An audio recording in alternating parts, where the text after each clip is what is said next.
আনো। এই তুমি খাইছো? খাবো। কি রান্না করছে বাসায়? তো ডাল ভাত। কি রে, এত তরকারি আছে, তরকারি দে, শুধু ডাল দিয়ে খাবে না? আজকে শুধু ডাল দিয়েই খাই বাবা, আর কিছু খেতে ইচ্ছে করছে না। কিরে, আজকে তো শুক্রবার, কই যাচ্ছিস তুই? টিউশনি করাটা। তুই আবার টিউশনি নিয়ে কবে? মা, বাসায় বসে থাকতে থাকতে বোর্ড লাগে। তুমি কত টাকা পাইছো? 12,000। আর আমি টিউশন করে পাইছি 7,000। তাহলে এই 6,000 হচ্ছে বাসা ভাড়া, আসা যাওয়ার জন্য 1,500 টাকা কনভেন্স। এত লাগবে না। আহা, রাখো তো, লাগবে। আর বাকি থাকে 500 টাকা হচ্ছে তোমার আর আমার। না, 500 টাকা বেশি হয়ে যাবে। এক কাজ করো, এই 300 টাকা তোমার কাছে রাখো, আর যে 200 টাকা থাকবে এটা আসার সময় আমরা এই 200 টাকা দিয়ে বাদাম খাবো, ঠিক আছে না? তুমি কেন এত কষ্ট করবো? তুমি কেন আমার জন্য স্যাক্রিফাইস করবো? আবার ওই একই কথা। শুধু সুখ ভাগাভাগির মধ্যে কি ভালোবাসা হয়? সুখ দুঃখ ভাগাভাগির নামই হচ্ছে ভালোবাসা। জুয়ের একটা বিয়ে আইছে, পাত্রের বয়স একটু বেশি, একটা বাচ্চাও আছে, কিন্তু পাত্রটা খুব ভালো। আমি ওই বুড়া পেটাটি বিয়ে করবো না। তো তোমার লিখে রাজপুত্র বই হয়েছে, পাও তো একটা লুলা, যে ডাইছে হেরে বিয়ে করো। আম্মা, এটা আমার কি দোষ? আমার পার্টি আমি নিজে নিজে লুলা করছি। আমার একটু চুপ করো না, আপারে কষ্ট দিয়ে কোনো কথা বলবা না। আমার হয়েছে পড়লা কপাল, তোর বাপটা অসুস্থ হয়ে বিছনায় পড়লো, সাথে সংসারটা তস হয়ে গেল। আর আব্বা তো কাশতে আছে কেন? কাশির ওষুধ খাওয়াও নাই? ওষুধ শেষ হয়ে গেছে। সরি ভাই, তোমাকে এখন আর বাকি দেওয়া সম্ভব না। তুমি আগে এই বাকি শোধ করো, তারপর আইসো। হ্যালো। তুমি কি করো? কিছু না, একটু বাইরে আসছি আব্বার ওষুধ কেনার জন্য। আমি বাসায় গিয়ে তোমার ফোন দিই। আচ্ছা। আমাকে তুমি মাফ করে দাও রাহা, কত মিথ্যা বলি তোমাকে। সংসারের এত চাপ, তুমি আমাকে অনেক হেল্প করো, কিন্তু তা তো যথেষ্ট না। বাবার অসুখ, ওষুধ কিনতে পারতেছি না, সব তো তোমাকে বলতেও পারি না। আমি আর পারতেছি না রাহা।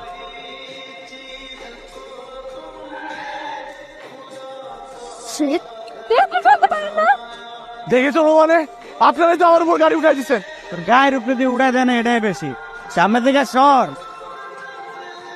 এটা আমার বাবার অসুখের ওষুধ। ঠিক আছে, দেখি। ভাই আমার বাবা অসুস্থ ভাই। আপনি কোনো টেনশন করবেন না, আমি আপনাকে সব ওষুধ কিনে দিই। আপনি আমার গাড়ি তুলুন, আপনি গাড়ি তুলছেন, আমি সব ওষুধ কিনে দিচ্ছি।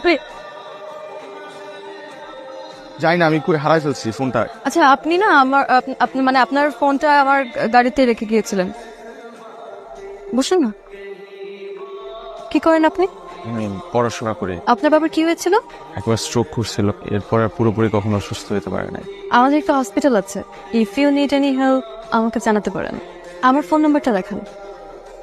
ভালো হয়েছে যে তুমি ফোনটা পাইছো। এই, তোমার আব্বু কেমন আছে এখন? আব্বা আলহামদুলিল্লাহ ভালো আছে। আসলে আমি তোমার পয়সা দিচ্ছি। তুমি চিন্তা করবেন না, আমি দেখছি ব্যাপারটা। 3 লক্ষ টাকা ম্যাডাম। ঠিক আছে, বাবার নামে উঠিয়ে রাখো। কি হ্যাপি? রেন, দেখো এরকম করে কতদিন চলবে? ভবিষ্যতে চিন্তাই করছো না। প্লিজ আরেকটা বিয়ে শাদী করো। একটা তো করলাম, টিকটো না। তুমি কেন এসব বারবার বলে আমাকে এম্বারেস ফিল করাচ্ছ? আমাকে সোসাইটি মেনটেন করতে হয়। বাবা দেখো, I don't care what society says. দেখো আমাকে করো না। সাইনবোর্ড দাঁড় করা, একটা ছেলেকে খোঁজো। Okay, I'll think about it. Hello. Hi, কি অবস্থা? আব্বা এখন অনেক সুস্থ আগের চাইতে। আচ্ছা, তুমি কি কাল ফ্রি আছো? তোমার সাথে আমার কিছু কথা ছিল। কেমন আছো? জি ভালো। আচ্ছা রাফিন, আমি তোমাকে একটা পার্সোনাল কোশ্চেন করতে চাই। তোমার ফ্যামিলি আসলে চলে কিভাবে? অনেক কষ্টে চলে। আমার বাবা অসুস্থ হওয়ার আগে সেই একমাত্র আর্নিং মেম্বার ছিল পরিবারের। আমাকে তোমার কেমন লাগে? হ্যাঁ, না মানে অ্যাজ এ পার্সন আমাকে তোমার কেমন লাগে? আপনি খুব ভালো একটা মানুষ। আপনি হেল্প না করলে আব্বাকে বাঁচাতে পারতাম না। হয়তো হেল্প করার পেছনে কোনো কারণ আছে। এর বিনিময়ে আমি যদি তোমার কাছে কিছু চাই, will you give it to me?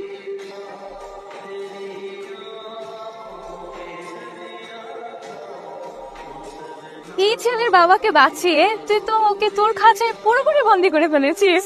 Yes. মানে এই বাগারটারে দিয়ে তুই কি করবি? বাবা আমাকে বিয়ে দিতে চাই, আর আমি যদি এখন তার পছন্দ মতো বিয়ে করি, আবার সে খাঁচায় বন্দি জীবন শুরু। আমি ওই জীবনটা চাই না, তাই আমি ভেবেছি আমি একটা পাপেটকে বিয়ে করব। আর এই ছেলেটা হচ্ছে সেই পাপেট। আমার উপর কোনোদিনও জোর গলায় কথাও বলতে পারবে। আন্টি, এটা আপনার জন্য। পছন্দ হয়েছে মা। ভাইয়া এটা তোমার জন্য, এটা তোমার জন্য, এটা রাখো প্লিজ। আমি শুধু চাই তুমি সারা জীবন আমার সাথে থাকো। ওখানে চাকরিতে কত স্যালারি পাও তুমি? ভালোই তো ভাই। রাতে ফোন এঙ্গেজ থাকে কেন তোমার? কোথায় হারিয়েছো? কোথায় হারাই যাবো? অফিসের কিছু কাজ থাকে ওগুলা। রাফিন, তুমি আমাকে ভালোবাসো তো?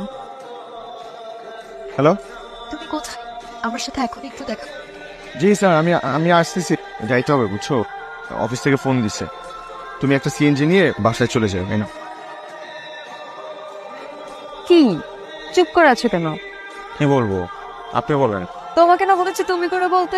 কিভাবে আপনাকে তুমি করে বলি? আপনি কই আর আমি কই? তোমাকে বলেছি তুমি করে বলতে, তুমি করেই বলো। আমি চাই তুমি সারাটা জীবন আমার সাথে থাকো। কি বলতেছে সেসব? কোন রেস্টুরেন্ট? বিমানের বাচ্চা একটা দিয়ে হয় না তোর? এই মেয়ে কি? আমি তোমার বুঝাই বলতেছি। কি বাবু যাবি তুই আমাকে? আমি তোমার আমি তোমার বুঝাই বলতেছি। তুমি ওরে বলো নাই? তুমি ওরে বলো নাই তোমার সাথে 3 বছর সম্পর্ক? তুমি বলো নাই ওকে? তুমি কিভাবে করলা? আমি তো অফিসে মুখ দেখাতে পারছি না। কি করেছিস তুই? আমি এই ছেলেকে ভালোবাসি মা, এই ছেলেকে আমি থাকতে পারবো না। এই ছেলের সাথে তোর কোনো ধরনের সম্পর্ক থাকা চলবে না। আমি এই ছেলেকে ছাড়া থাকতে পারবো না বাবা, আমি পারবো না।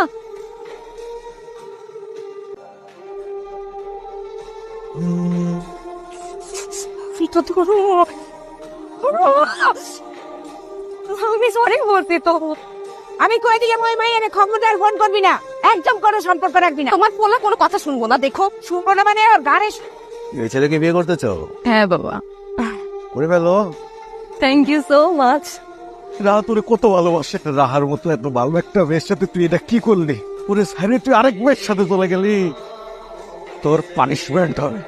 যদি বিয়েটা হয়ে যায়, আপনাদের এরকম পরিস্থিতিতে বা এরকম পরিবেশে থাকা লাগবে না। আমার রিয়েল এস্টেটের ব্যবসাও আছে, আমি আপনাদেরকে একটা মোটামুটি বড় সাইজের একটা ফ্ল্যাট দিয়ে দেবো। আমার মেয়ে আমার অনেক অনেক আদরে, আর ও যাকে পছন্দ করে ও যা চাইবে আমি ওকে তাই দেবো।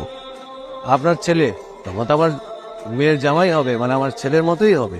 ওকে আমি আমার কোম্পানির ডিরেক্টর করে দেব। এখন শুধু আপনাদের বলতে হবে যে আলহামদুলিল্লাহ।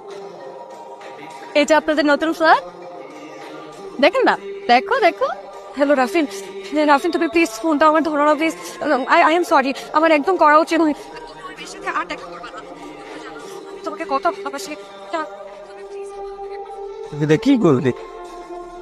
কি করলি এটা?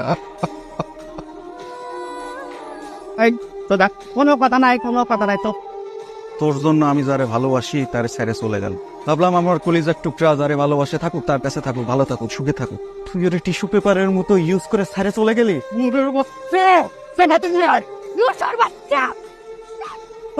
তুই এখানে আসছিস কেন? তুই না, কি অবস্থা করছিস তুই রাফিনের?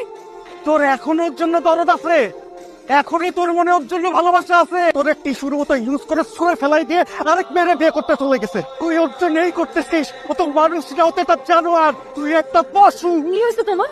এ দেখ দেখ দেখ দেখ, তুই যারে ভালোবাসিস ওই পোলা এই মেয়েরে বিয়ে করতে গেছিল। মুন্ডাটা আমার আর আমার ছেলেরে এ ধরে নিয়ে আসছে, আমাদের পিটাইছে। আপনি শিগগিরই পুলিশে খবর দেন। থামেন আপনি, তোকে আমি পরে দেখবো, এখন ওকে ছাড়। রাহ, তুই এখানে কি করছিস? চল চল। তো আপনাদের মেয়ে আমার হাজবেন্ডের জীবনটাকে একদম হেল বানিয়ে রেখেছে, আর রাফি তো তোমাকে ভালোবাসে না। রাফিন আমাকে অনেক ভালোবাসে। বলো তুমি সবাইকে বলো যে তুমি আমাকে অনেক ভালোবাসো। রাফিন চুপ করে থেকো না, রাফিন প্লিজ বলো। জেনেন জেনেন প্লিজ, তুমি কি করছো রাফিনকে আমি জানি না, কিন্তু রাফিন তোমার সাথে ভালো থাকবে না। আঙ্কেল আঙ্কেল প্লিজ, আঙ্কেল আপনি তো মুরব্বী মানুষ, আঙ্কেল আমি হাত জোর করছি, আঙ্কেল প্লিজ। বুঝছি, তবে কি আমার কথা শুনবো? আমার জন্যই তো এত সমস্যা।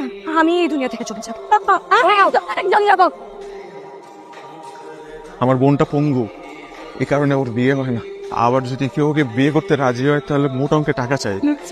আমি না এই বিয়েটা করলে আমার বোনের বিয়েটা হয়ে যাবে। আমি যদি আজকে এই বিয়েটা করি তাহলে আমার বাবার অপারেশন হবে সিঙ্গাপুরে।